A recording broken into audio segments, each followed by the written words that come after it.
Welcome to the HealthspanMD Podcast. All right, so welcome to the HealthspanMD Podcast, where we talk about the science of longevity and how to live not just longer, but better.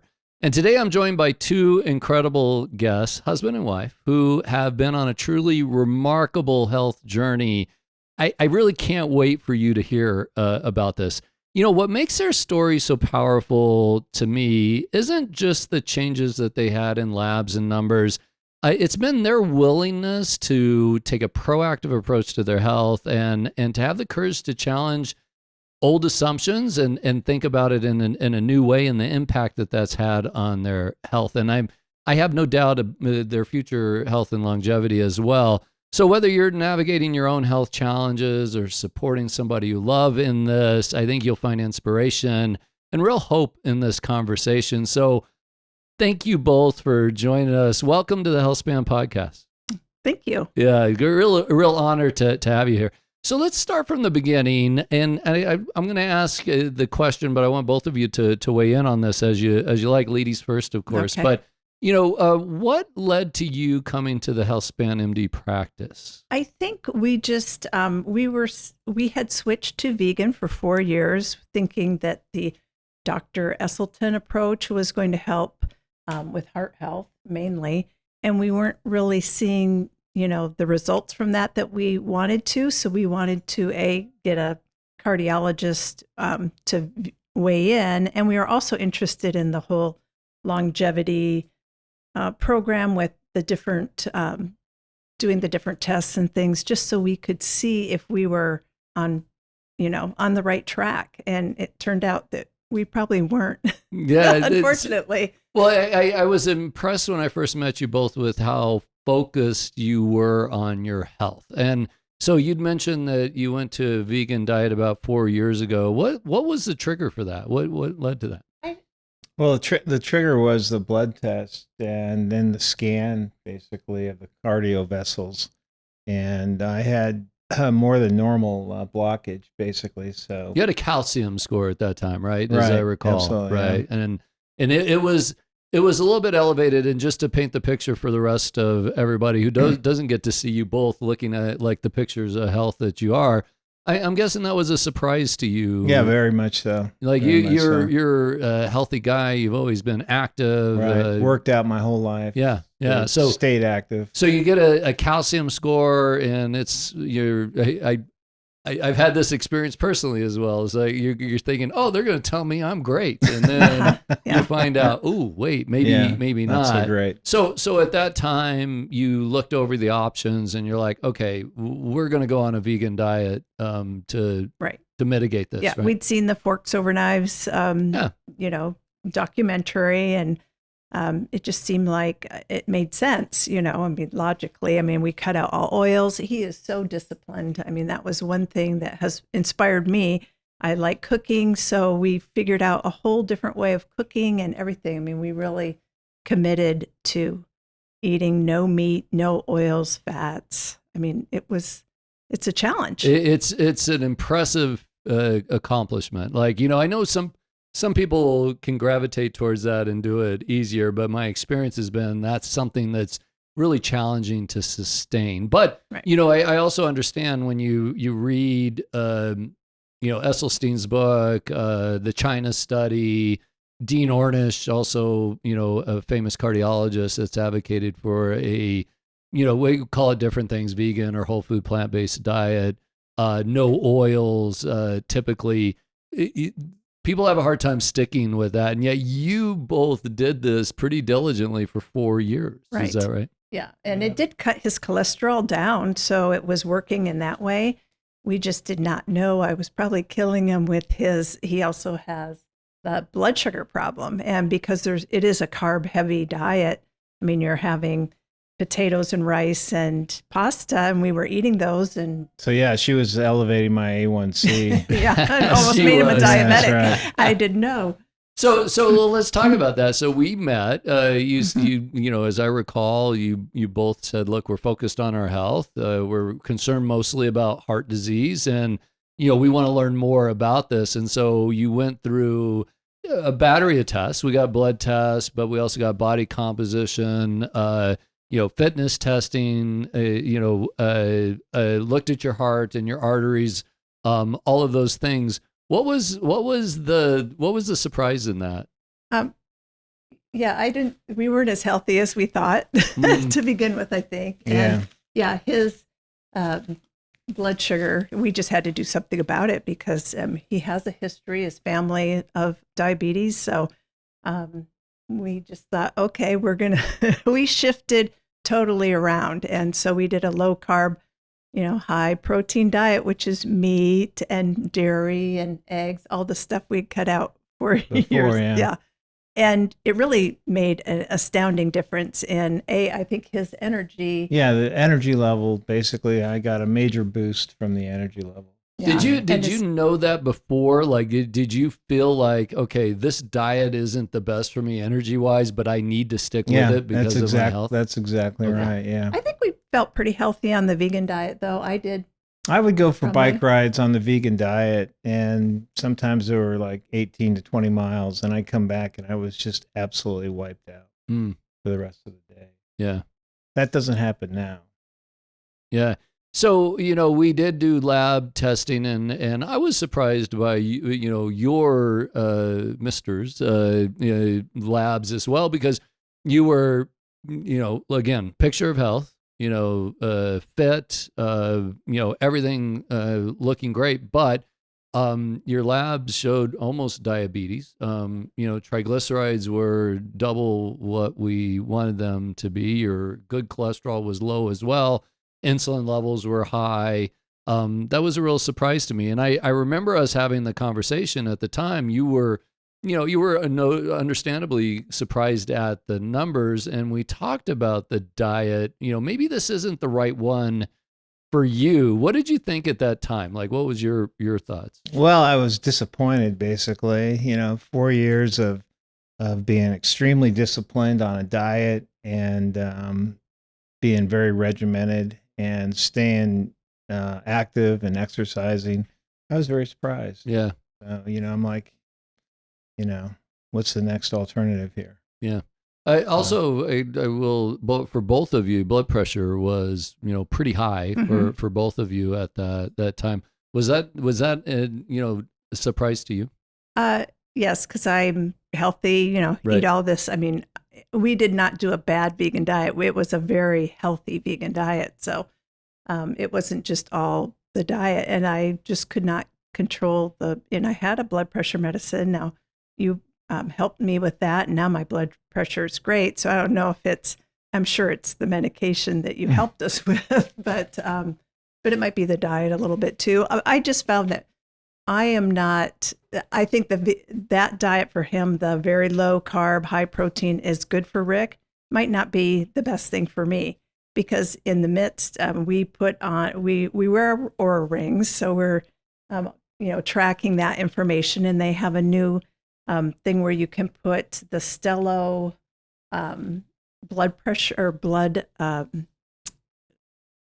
test your blood sugar levels. Mm-hmm. And so we both did that. And this diet's great for him.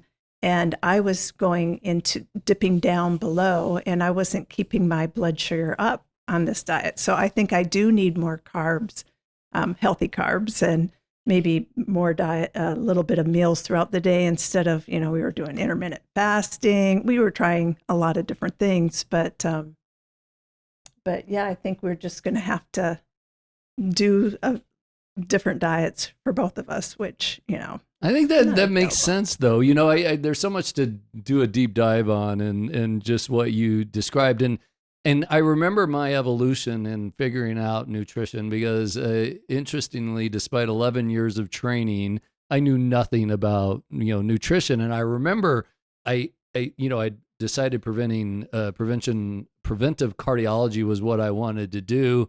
I'm seeing a patient, and kind of on the way out the door, she's like, so what diet should I be following? And I'm like, giving the standard, low carb, low fat, or I'm sorry, not low carb, low cholesterol, low fat, because that was the thing then. And vegan diet, it would be consistent with that. And she challenged me, she said, is that really the best diet? And I realized as I was talking to her that I had no idea what I was talking about. So I decided I'm going to become, knowledgeable about nutrition. And I remember distinctly there was a cardiologist at Mayo at the time who was a huge believer in the Esselstyn diet, and he followed it himself.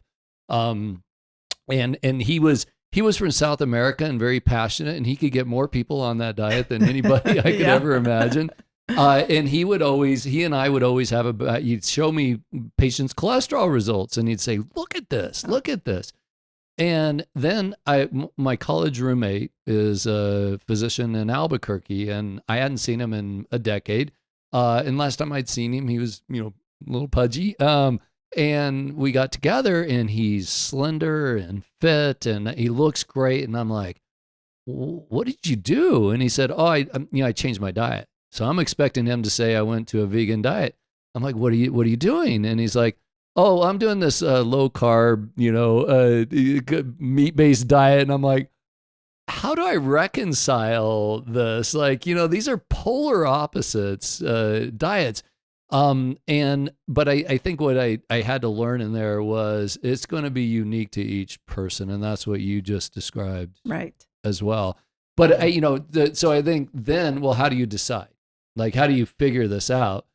And again, it's results, right? Yeah. You have to know the data. When I say results, it's one, how do you feel? Number two, is it a diet you're willing to eat? Because even if we know what the perfect diet is and you won't eat it, then that's not of much value. And then body composition and lab results, including blood pressure. And so this was just such a great example of that, and especially in your case.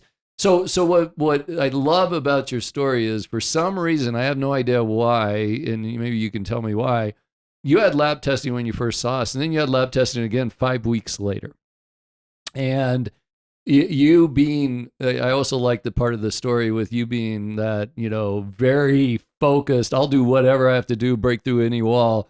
You went from a vegan diet to a completely opposite diet overnight, it sounds like, and got labs 5 weeks later that were dramatically different. Can you tell a little bit about that, like how that all evolved? Well, part of it is having a wife that can basically cook and shop. So that was huge. I mean, we both sat down and we decided to change the diet that night, and we implemented it. And I started feeling different pretty much immediately, right after our first couple of meals, basically. Oh, good. And I have to say, I sure enjoy meat. I mean, I didn't realize how much you missed it. How much I missed it. Yeah, definitely. But I think we wanted to be proactive, and we wanted to see if this would work, at least for me, basically. Yeah. And I feel pretty comfortable that the parameters have gone back to where, I'm not at such a high risk. Well, you went from almost diabetic to almost normal. Your triglycerides cut in half, fasting insulin cut in half. Like, it was a really dramatic change. Usually we don't check labs for 3 months, and I think I made a mistake, actually, because I thought I was supposed to get the labs then. So it ended up helping us because, I hate going 3 months too. If you do something and it's hurting you, you don't want to go 3 months. Right. Right. So let's talk about the continuous glucose monitor. You are using the Aura product for this. There's several others that can do this. I've found this to be incredibly helpful in myself personally, but also in my patients. Can you talk about your experience with the CGM? Yeah, well, I mean, basically before a meal, the Aura app basically allows you to take a picture of the dinner, and then it gives you a description of the dinner or breakfast, and it's unbelievable how descriptive. Yeah, it gives the breakout of how much much all the carbs break and how many carbs, protein, and whether it's a high glycemic or low glycemic meal. It's quite remarkable. And then after you eat, basically, you monitor the blood sugar rise, because obviously it's going to rise after you eat. And sometimes it takes about an hour and a half to get the peak before it peaks, and then it drops. And so what I find is that it's an incredible way to test foods that you want to eat, then after the results, you go, well, I can't eat that no longer because it has a pretty high delta rise, and then obviously anything that goes up must come down, and then you see the downward spiral too. So it's been absolutely invaluable information. Yeah, and I don't think you can get it any other way. You know, before CGMs, we would have to wait for an A1C 3 months later. Well, how are you going to, affect a change that you can't see the results on for 3 months? And, we were cutting out things. We used to eat sourdough bread toast with, peanut butter or something on it. And he liked that. And we cut that out. Well, I said, why don't we try it? And it didn't spike his blood sugar. So he could add that back into the diet and not feel like, he was I'm so restrictive. Himself. Yeah. But, some other things, it just wasn't working for him. Yeah, I mean, there's the obvious, right? Like people go to In-N-Out and their blood sugar shit up. They're like, okay, I got to already eat a bunch of cookies. But almost everybody has an experience. For me, it was grapes. Like I'd have grapes around the house, and I'd say, we had grapes. These are healthy, right? Yeah, and they are healthy. I tested grapes, and it just went through the ceiling. Yep, that was a big shock to me. But I also had some foods, just like you said. And then, it's not just the food, but it's a combination of foods as well.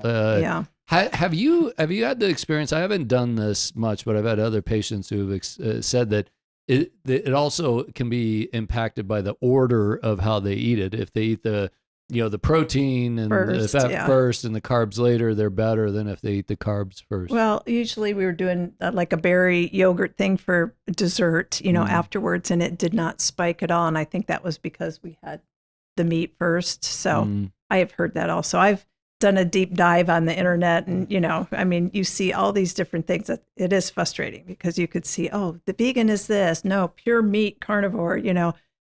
It's so there's so much information out there, and I do think it's just what works. Maybe for, I don't know if it's the body type or blood type or what, but we've noticed after we eat, we go for a short walk. That's I have to tell you, you can just see the evidence as it starts to rise. The delta starts to rise, and then you start the walking exercise. It plateaus, and then it drops, and that's all about just circulation in your body after you eat. Yeah, it's one thing to say, go for a walk after a meal. Yeah. Completely different to say, wait, when I don't go for a walk, I'm 200, and if I do, I'm 130. Absolutely. That immediate feedback is so valuable. Another thing that is common is people will notice that it'll be impacted by sleep or stress or other factors in their life as well. And I think that can be helpful too, to recognize, look, this is important. It's not, if I don't sleep well that night, my sugars are not as good the next day. So that's really, valuable as well. Yeah. And, we were doing the intermittent fasting. So normally we wouldn't eat till 10, and then we would go for a walk. We get up and go for a walk. My blood sugar was just crashing, and, I didn't feel that great. And I'm like, well, I should have eaten something before walking or whatever. So. Well, I think we're recognizing in the past it was, there's all these different strategies for nutrition, and whoever has the best marketing or the loudest voice or the one you heard the most recently, you're like, okay, I'll try that.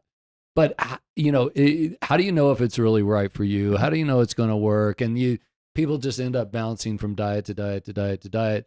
If you're following results, though, you get so many clues about what's going to be right for you, but then it's still a testing process. And I'm guessing that's what you all have gone through. Certainly you have. Right. Yeah. Yeah. Yeah. I don't know if I'm on the right one yet or not, but I probably am more Mediterranean diet, which I can do with his meat. I can just don't eat as much meat or swap out, a vegetable instead. And the other, I think, last 3 days I almost ate all vegan just because I didn't feel like eating what he was eating. So yeah.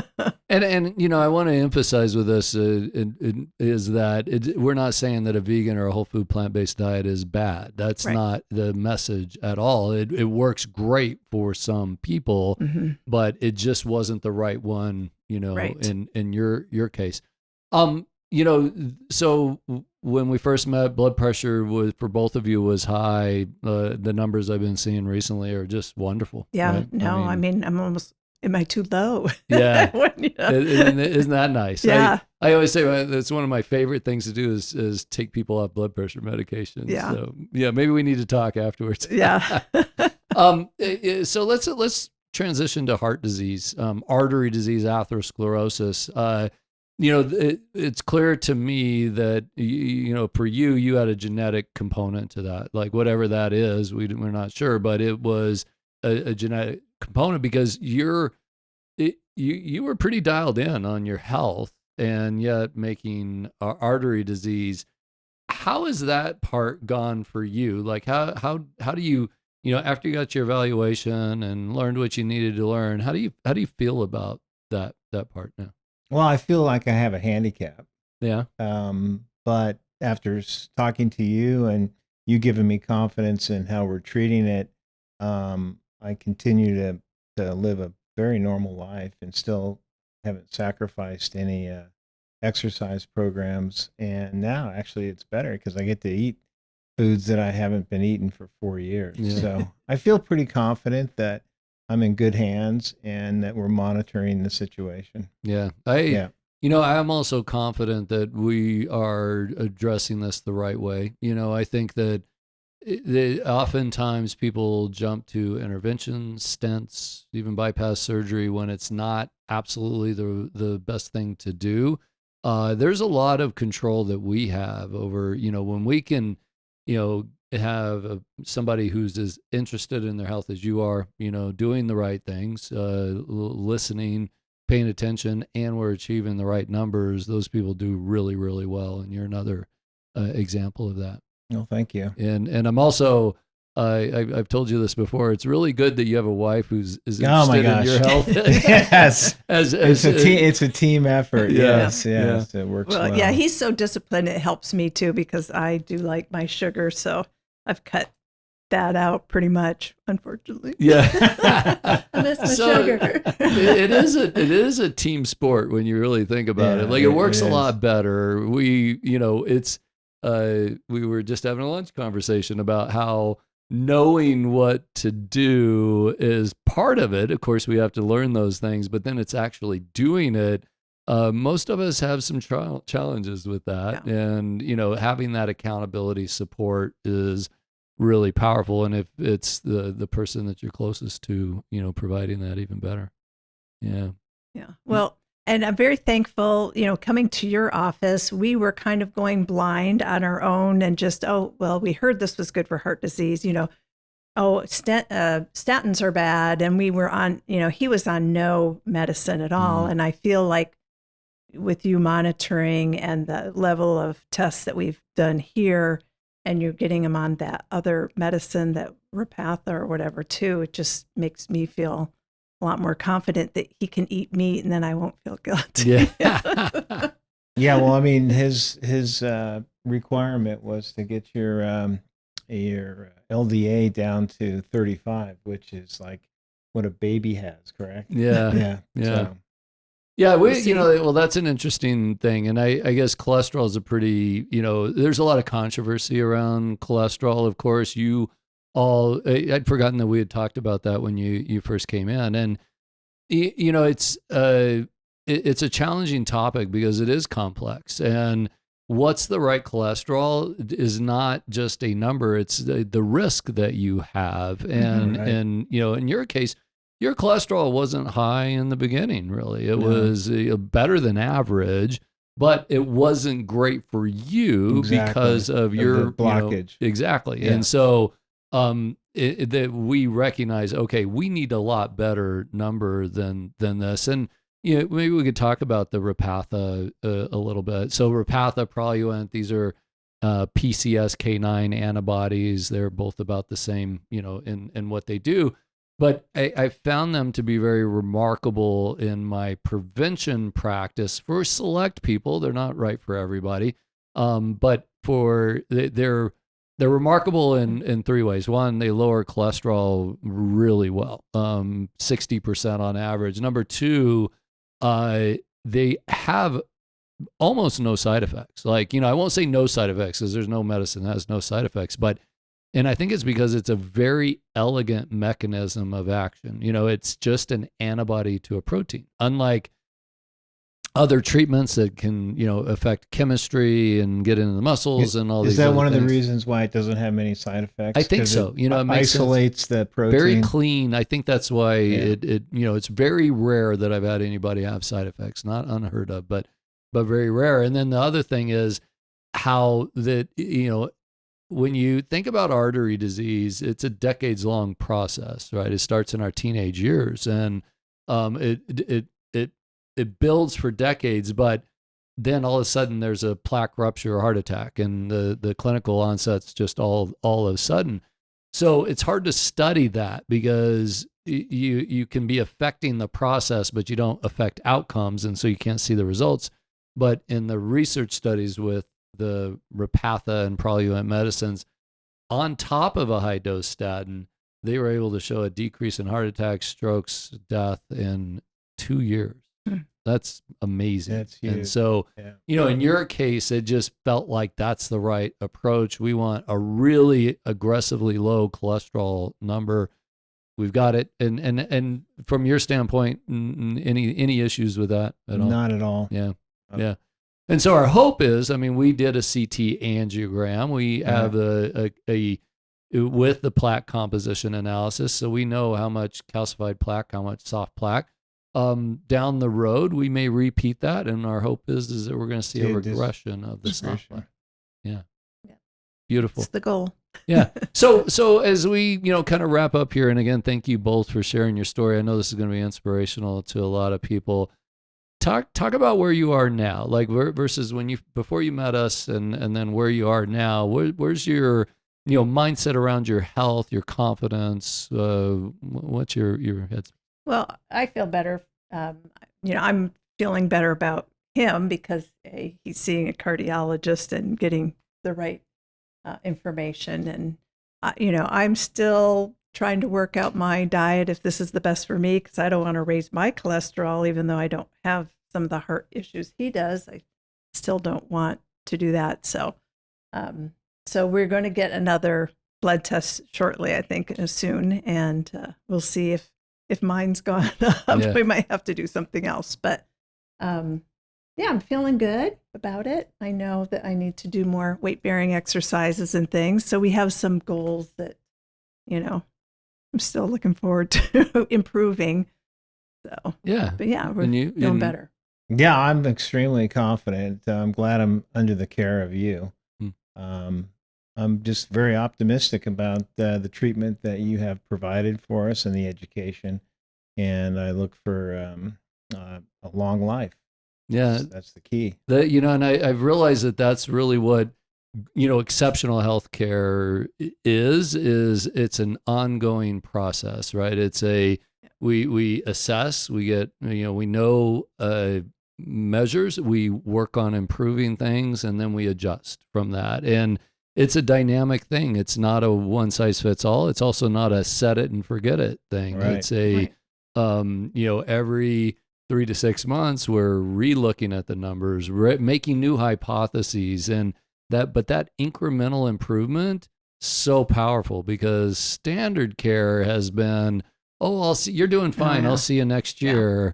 Well, the result of that is, we see the result, right? We see those, the people that before us that, the last 10 years of life were pretty tough, that they, that what we thought was inevitable decline of age, that's not inevitable. But it takes this kind of collaborative effort, this partnership to achieve that.